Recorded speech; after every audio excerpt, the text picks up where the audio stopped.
And I want to clear up for the people that might come in here later and might make this a focal point of their argument. Some people like Jay Z and LeBron and Mayweather and these people at that level, which are extreme outliers. They are also Of course. wealthy, right? They don't only make money from the thing that we know them from. We know that they have venture capital firms. We know that they invest. We know they're angel investors. We know that they do that type of stuff. But he's But using let me their stop you name. one step. He's Let me using their stop you name one as step. a symbol. But go ahead. I would argue they're not wealthy. Okay. They're high paid employees that are rich. Okay. I would disagree, but can you break down why you would say that? Again, because once they stop doing the job, the paychecks is going to stop. Wealth, like, yeah, Steve Ballmer is going to get $1 billion in perpetuity. Well, he LeBron he's James, he more signed his. wealthy than they are, but that's why I was saying that these people do have venture capital companies that they invest in. They have taken companies to IPO also. That's just not what they advertise as what their name is. Like Okay, let me ask you this question. Beyonce doesn't tell you, "Hey, I invested in Uber in 2012." She doesn't tell you that, but that's Okay, what she put her money in that. And or Ring, like Shaq was around for Ring before it went to Amazon, before it IPO, before all these other things. So these people do deploy capital in that same way. They just have less money than somebody like Steve Ballmer or somebody like Jeff Bezos or somebody like that. They have less, but they do have capital that works and can get them paid in perpetuity without them having to go on a stage or go on a court. But this is where I will agree with you.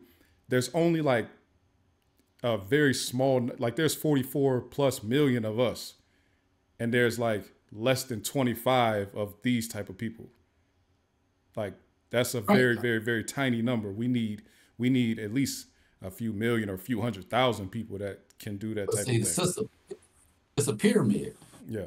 set up that way. See, what the reality is that look, you could take a Jay Z, a Beyonce, a LeBron James, Michael Jordan, or Tiger Woods, or Floyd Mayweather, or whoever, whatever athlete, Mhm. entertainer. Okay, now they made their money not from investing. Right. None of these people made money from it. They're not professional investors. They're rappers, singers, boxers, athletes, or whatever. So they made their money on a football field, basketball court, tennis court, on stage, dancing, singing, rapping, et cetera, et cetera. So they have little to no experience in capital market processes. Mhm. Virtually, they have none, zero. I can tell you, they don't know the laws of investment. They don't know how to set up an investment bank. Now, again, when they invest, they get invited Mhm. into these, private equity funds and VC funds because of their persona. Jay Mhm. Z may have an opportunity because he's Jay Z, the rapper. Okay, Jay Z, you can put in, a mid, 5 million, 10 million, or whatever the amount is, Mhm. and you'll get whatever, the fund does well, you make money. Okay. Mhm. But he's not running that fund. He's just a passive investor. Mhm. He put in X amount into that fund. If the fund does well, then he did well. But he's not a principal Mhm. most of the time. None of these people are principals Mhm. in these investment banks. They're not at the table when the pie is getting chopped up. Like Mhm. OpenAI, when these companies IPO, when the share allocations go out, what's called a cap table. Mhm. Their name is not on the cap table. Mhm. Okay, as a principal investor in this venture that now we're about to IPO. Now we're going to allocate these shares amongst, the top 25, 30 shareholders are going to walk away with 50% of the company. Public's going to get, 25, 30% of the company. Then the rest will just be distributed to institutional investors, et cetera, et cetera, et cetera. So Mhm. the minority person that's rich, they made their money not from investing. They made their money from doing whatever they do, rapping, singing, some type of athletic sport, etc. So once that paycheck stopped, again, it's a big paycheck. LeBron James, I just saw, signed a 2 year, $104 million contract, which is probably his last contract, but still, that's 50 million a year for the next 2 years. That's again, that's a lot of money, no question. But Mhm. that's probably his last contract now. Does his money make him money from other ventures? Of course. But once he transitions from a basketball player to whatever it is. Maybe he becomes the owner of an NBA team, or et cetera, et cetera. It'll only be because of his persona, not because of his investing skills. In other words, they say, okay, LeBron, you can buy the whatever franchise that's going up for sale. Put a group together, and you can be the primary investor. Okay, but he'll get that opportunity not because of his investing skills, but because of what he did on the basketball court. Whereas you got other business people that could say, okay, we can put an investment group together to get on this franchise as well. But you'll never get that opportunity. Matter of fact, I just saw, I think it was a couple of days ago, where BET is back on the market for sale again. I saw originally where Byron Allen, Diddy, I think Tyler Perry, and maybe a couple other people, they wanted to bid for BET, but apparently they didn't bid enough, so they took it off the market. I just saw maybe Monday or Tuesday it's back on the market again, but at this time, the current guy that's the CEO of BET, he's joined with a Chinese private equity firm. They're gonna basically do a leverage buyout, at least proposal for BET. So I don't know if other people are gonna invest a bid for it or not. This go around. But if you look at the people that were bidding for BET, Tyler Perry, he's in the film industry. Byron Allen in the film and TV industry. Diddy was in entertainment, et cetera, et cetera. But where's that investor class of African Americans, minorities, investor class that have institutions backing them that they can start businesses, buy businesses, grow businesses, spin off, or IPO? That's how wealth is made. You're not going to work to make, other than in athletics, Well, $1 this million. the main reason why I push back against that is because pretty much everybody who's not a billionaire or a rich person who inherited their money, they had some type of startup in it, right? Just like you mentioned Steve Ballmer, right? Steve Ballmer also Right. didn't make his money off of investment skill. He was around at Microsoft as an employee early enough that he was able to gain a bunch of shares early and he never sold them. Right. And now that's worth a bunch of money. He didn't make his money from skill and investing. And I would argue he would need somebody like you to also help him out with investment law because he doesn't know it either. Right? Same thing. He just happened to be Right. You around. don't need to know it. But that's my point. That's considered wealth still, and he made it because he was an employee early enough in the right type of company, right? Jay-Z is worth, they say, what, 1.5 billion.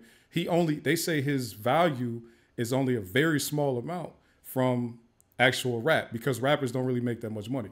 The vast majority of the money that he made and that he's accumulated and the net worth he's accumulated, I'll say, comes from these investment situations. Something like Tidal that he bought. He bought Tidal from some Swedish company for $59 million and grew it up Right. to a $600 million company. He did that as the owner of it though, so he might have needed a lawyer to have the actual investment knowledge or the investment law knowledge. Make sure he doesn't break any laws with the SEC, Right. Of all course. this type of stuff. But that's the majority of everybody. But we have Of somebody course. like Robert F. Smith. He's actually what you would call that's a skilled investor. He actually knows the law. That's where he made his bones at not Saks Fifth Ave, but Goldman Sachs. Let me stop you. Let Go me ahead. stop you right there one Go ahead. Go second. ahead. Go ahead. Do you know the backstory behind Robert Smith? How I know his story. So when you say backstory, what do you call backstory? How he got his start in the investment game I know at Goldman Sachs? I know he was an engineer first, and then he went to go work there. But I want to know specifically what you're saying. So go ahead. I'm listening. Okay, all right. Now this is public record. I mean, it's not speculation. This is public record.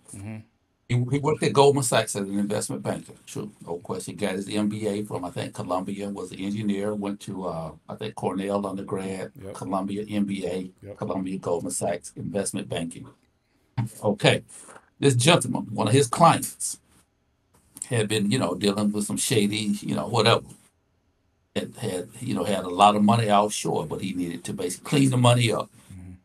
So he said, "Hey, look, Robert Smith, you're a smart guy. Come and work for me. I'll stake you. I give you $1 billion to start a company." Okay. Well, all right. What's the stipulations? Stipulation is it's dirty money. I need you to, I'm going to put the billion in. It's dirty money, though. I'm telling you. That's factual. It's in court records. You look it up. You can go to the Pacer and pull these documents up because I've done this. So he left Goldman Sachs and took the dirty money, took the billion. Now the stipulation was of the profits he made on this billion. He's going, private equity. He got, he was going to keep a percentage, and another percentage went back to the man that gave him the money. Of his percentage, he had to keep it offshore in what's called a trust, offshore trust. The other part that went to this man that staked it went to another offshore trust where they were basically doing some, some things with the money. Long story short, this came to light. What was done in the dark came to light. They were going to indict Robert Smith unless Robert Smith did a 5K1 letter that implicated this man. It was either you flip or going down too for money laundering, et cetera, et cetera, et cetera. So he flipped on the gentleman that gave him the $1 billion, agreed to be a cooperating, testifying witness for the government. So they indicted the man that gave him the $1 billion, as well as the man's lawyer who set up all the offshore trusts, right? Yeah. Robert Smith was going to be the government star witness, like Lil Woody. Robert Smith was going to be Lil Woody, okay? Anyway, long story short, Robert Smith entered into the 5K1. I guess about 6 months before the trial, the man said, "Hey, look, now I'm going to trial." The man that fronted him the money, he and his lawyer both end up dead. Those are facts. Now, you can make of that what you want to make of it. Wow. But that's a true story, and you can verify that. Just go to Pacer. Yeah. And you can see Robert Smith's 5K1 cooperation agreement. It's on Pacer. That's a crazy one right there. I'm definitely got to look that No, up. now, did you know that? No, I never heard that story. But now, if you notice, this never came to light until Robert Smith made that donation to Morehouse. It was only after that, until a controversy was attached to his name after he made that 40 million or whatever it was. 40 million, yeah, donation to Morehouse. So now he's on, quote, the radar screen. Like, wait, who is this black guy giving away $40 million? How did he get $40 million to give away? Yeah. That's the question. That's always going to be asked. Yeah. Wow, that's a wild one.